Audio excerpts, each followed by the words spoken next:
le non-dit de Dieu arrive, nous avons tendance à croire que ce que Dieu a dit a été effacé par ce qu'il n'a pas dit. Quand tu vois ce que Dieu n'a pas dit arriver, c'est le transport qui va amener ce que Dieu a dit à arriver. Un Jésus capable de demander à un aveugle-né d'aller se laver au réservoir de Siloé, au lieu de dire Pierre et Jean, tenez-le à la main. Il lui donne un ordre à lui-même, apparemment qui n'a pas de sens. Il est aveugle, mais on lui demande d'aller là où il n'a jamais vu. Amen. Passons maintenant au deuxième point. Quand Dieu devient difficile à saisir et à suivre à cause de lui-même. Imaginez-vous un peu lorsque Moïse revient de sa crise de maladie, attaqué par Dieu, et que Séphora ne l'appelle plus Moïse, l'appelle époux de sang. Vous allez avancer en Égypte comment? Moïse va dire alors, comme je suis époux de sang, rentre. C'est sûr que c'est là qu'elle a dû rebrousser chemin. Et Moïse est allé seul en Égypte. Maintenant allons dans Exode chapitre 5, de 19 à 23, pour voir Dieu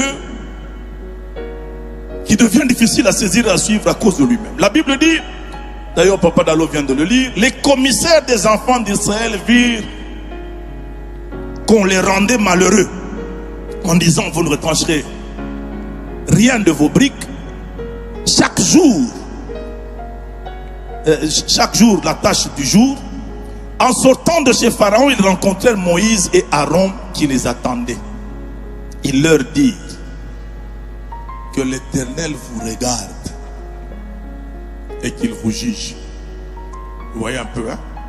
Qui est pasteur, qui est brebis? Imaginez-vous un peu, vous êtes pasteur et les brebis entrent dans l'église. Ils vous disent, pasteur, que l'Éternel te regarde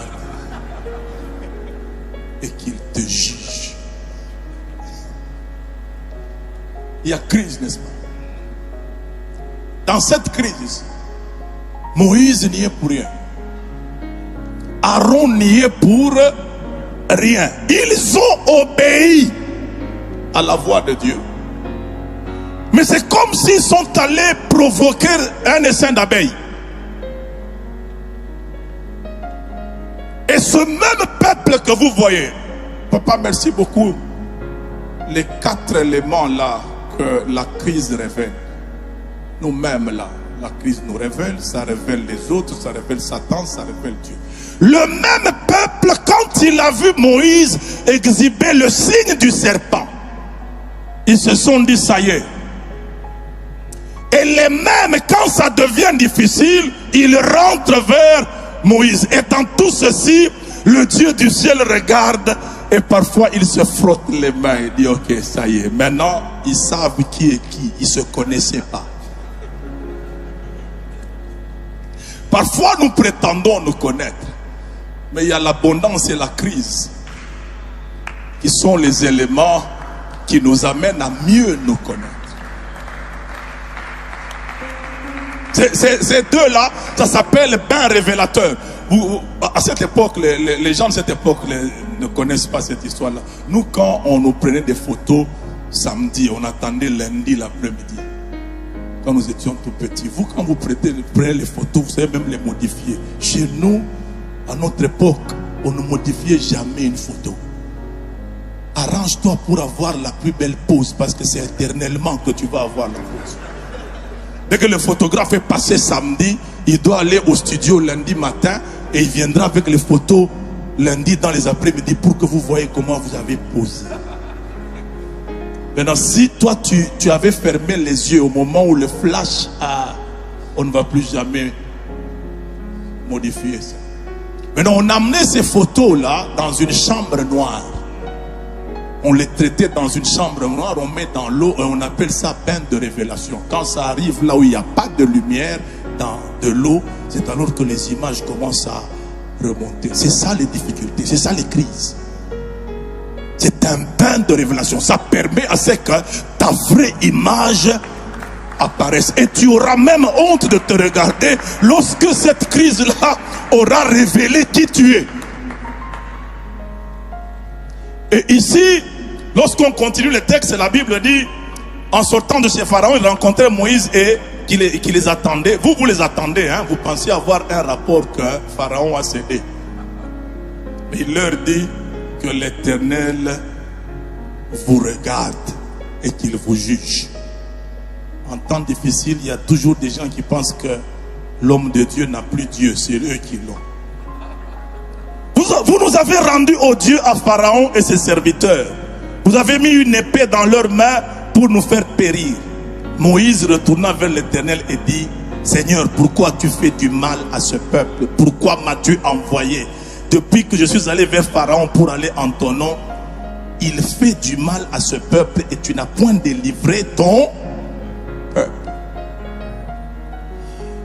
Ce qui est complexe avec Dieu, c'est qu'il donne la vision en gros, mais n'est jamais détaillant sur le processus de l'accomplissement. Maintenant, nous aussi, nous accédons au gros de la vision et nous pensons que l'accomplissement de la vision, ça sera en gros. Non, il y a des détails, des non-dits de Dieu que tu verras.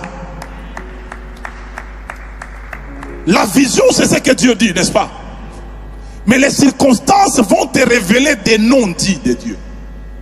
Maintenant, la lutte va s'engager entre les non-dits de Dieu qui se vérifient et le dit de Dieu non encore accompli. C'est là qu'il y a les luttes. C'est ça qui se passe lorsque Joseph annonce qu'il va régner sur ses frères. Mais premier épisode, ses frères le vendent. Comment ça va arriver?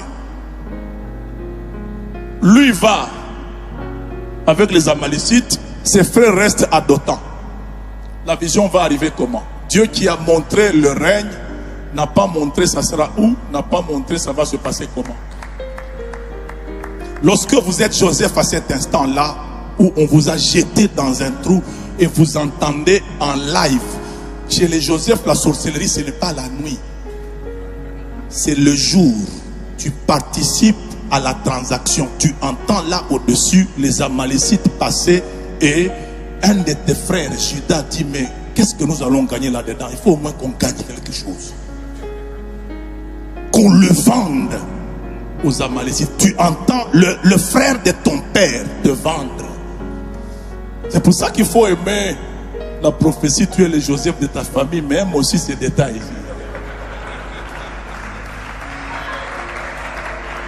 Et puis si tout le monde est Joseph dans la famille finalement, qui règne sur qui? Ou bien il y aura des tours. Il faut mesurer aussi nos déclarations, hein, serviteurs de Dieu. Alors, lorsque le non-dit de Dieu arrive, nous avons tendance à croire que ce que Dieu a dit a été effacé par ce qu'il n'a pas dit. Et c'est ça la complexité dans laquelle notre raisonnement humain fonctionne. Mais Dieu est capable de transporter ce qu'il a dit sur ce qu'il n'a pas dit. C'est quand tu vois ce que Dieu n'a pas dit arriver, c'est le transport qui va amener ce que Dieu a dit à arriver. Et c'est ça la complexité. Le problème, c'est que ça ne peut pas se comprendre immédiatement. C'est après. C'est pour ça que lorsque Joseph a atteint presque la quarantaine, il avait 17 ans à la vision, il devient premier ministre à 30 ans. Ça fait combien? 17 ans. Il faudrait que cette année d'abondance passe. Ça fait combien? 37 ans. Et que la famine puisse s'apaisantir. Ça nous fait presque 3 ans et demi. Ça veut dire, Joseph a la vision à 40 ans, et à 17 ans, il la comprend à 40 ans. Lorsque ses frères essayent de se dire, oh, nous t'avions vendu, qu'est-ce qu'il leur a dit? Non, c'est Dieu qui m'a envoyé devant vous. Il comprend ça combien d'années après? 23 ans après. Pourquoi? Parce que Dieu est tellement élevé qu'il y avait exigence que ce processus désagréable prenne 23 ans pour que l'homme parvienne à s'élever au niveau de la pensée de Dieu. Ça nous prendra du temps. Dieu n'est pas IA, intelligence artificielle, non, non. Dieu est intelligence divine. C'est l'IA qui te donne tout en un coup. Dieu peut faire 40 ans pour te dire maintenant je sais que tu m'aimes.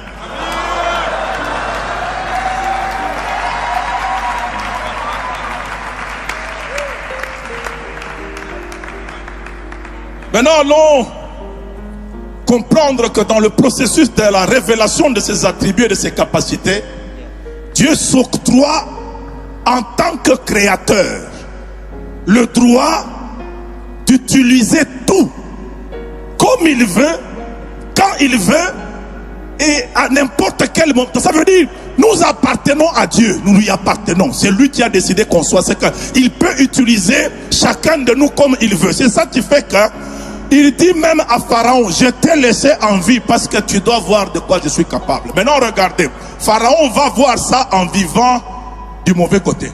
Israël va voir ça en le vivant du bon côté. C'est le même Dieu qui a créé et Pharaon et Israël.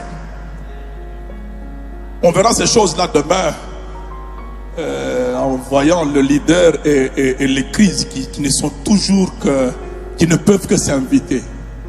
Et Dieu est l'un des grands organisateurs des grandes crises. La plupart des crises, c'est Dieu qui les organise. Il est vraiment aguerri dans cette histoire-là. C'est une chose comme la mort de Lazare. Il dit bien, Lazare est mort à cause de vous, à cause des disciples. Ça veut dire Jésus peut organiser la mort de son ami pour amener ses disciples à croire. Vous voyez un peu là où ça va. Et de commencer et de terminer. Amen. Ce qui est intéressant, c'est que tu n'es pas mort. Toutes ces crises-là, elles passent, mais tu es là. C'est ça qui est intéressant. Maintenant, voyons les pistes de solution rapidement. N'est-ce pas que la Bible dit les jugements de Dieu sont insondables et ses voies sont incompréhensibles. Romains chapitre 11, verset 33. Mais la vérité, c'est que ce qui est insondable et incompréhensible, on n'a pas dit que ce n'est pas praticable. Ça ne se sonde pas, ça ne se comprend pas, mais ça peut se pratiquer. La vérité, c'est que nous voulons entretenir avec Dieu une relation de compréhension. Dieu n'est pas avec nous dans une relation de compréhension. Il est avec nous dans une relation d'attachement de personne à personne. Tu t'attaches à qui il est, pas t'attacher à ce que tu comprends de lui, non. Ça, c'est une grande nuance qui fait que les matures se bonifient davantage. Dieu ne s'attache pas à nous parce que nous le comprenons, c'est parce qu'il nous aime. Tu ne t'attaches pas à Dieu parce que tu l'as compris, c'est parce que tu sais qui il est. Dès lors qu'il te révèle qui il est, il peut te donner un ordre contradictoire dans ton cerveau, mais tu obéis pas à l'ordre compris, mais à la personne qu'il est. Et c'est ça, Abraham, va-t'en de ton pays, de ta patrie, de la maison de ton père, dans le pays que je te montrerai. Le pays n'est pas montré, mais tu dois t'en aller. Ce n'est pas normal que tu puisses être Dieu et commencer une aventure ambiguë avec moi. Et Hébreu nous dit très bien qu'Abraham partit sans savoir où il allait. Maintenant, nous, dans nos théologies et dans nos principes de développement personnel, si tu ne fixes pas de destination, eh ben, ne commence pas. Mais Dieu demande au père de la foi de commencer sans que la destination ne soit fixée. Ce que Dieu cherche, c'est qu'il commence d'abord à partir. Le reste, ça viendra après. Un Jésus capable de demander à un aveugle-né d'aller se laver au réservoir de Siloé, au lieu de dire Pierre et Jean, tenez-le à la main. Il lui donne un ordre à lui-même. Apparemment, qui n'a pas de sens. Il est aveugle, mais on lui demande d'aller là où il n'a jamais vu. C'est pour ça que je vous ai dit, tu peux avancer sans que ce ne soit compréhensible, pas parce que c'est fondé sur ta compréhension, mais c'est fondé sur qui est Dieu. Dès que tu sais que Dieu est Dieu et qu'il a parlé, même si tu n'as pas compris, obéis d'abord. La compréhension suivra après. Et puis la Bible dit très bien, Abraham partit comme l'Éternel le lui avait dit. Il n'a pas donné de destination, mais Abraham est au moins parti. Voilà le côté un peu aventurier de la foi, mais que Dieu appelle confiance en sa personne. Genèse 22, ça revient. Prends ton fils, ton unique. La vérité, c'est qu'Abraham doit dire qui me parle parce que j'ai 2 enfants. Ismaël est né avant, mais on me dit que j'ai un enfant. Il se peut que ce ne soit pas Dieu, mais la Bible dit mes brebis connaissent ma voix. Il connaît la voix. Ce n'est pas qu'il comprend, il connaît. Dès qu'il comprend, c'est autre chose. Et quand on dit il connaît la voix, ça veut dire le son. Dès que j'identifie le son et que je sais que c'est lui, même si je n'ai pas compris l'ordre, je l'exécute parce que le son me donne celui qui m'aime. Va à Morija me le sacrifier. C'est par lui que tu vas me donner une postérité et tu me demandes de le sacrifier. C'est contradictoire dans mon esprit. Je ne comprends pas. Mais je ne marche pas avec toi parce que je comprends. Je marche avec toi parce que je sais qui tu es. J'y vais. Que Dieu nous bénisse.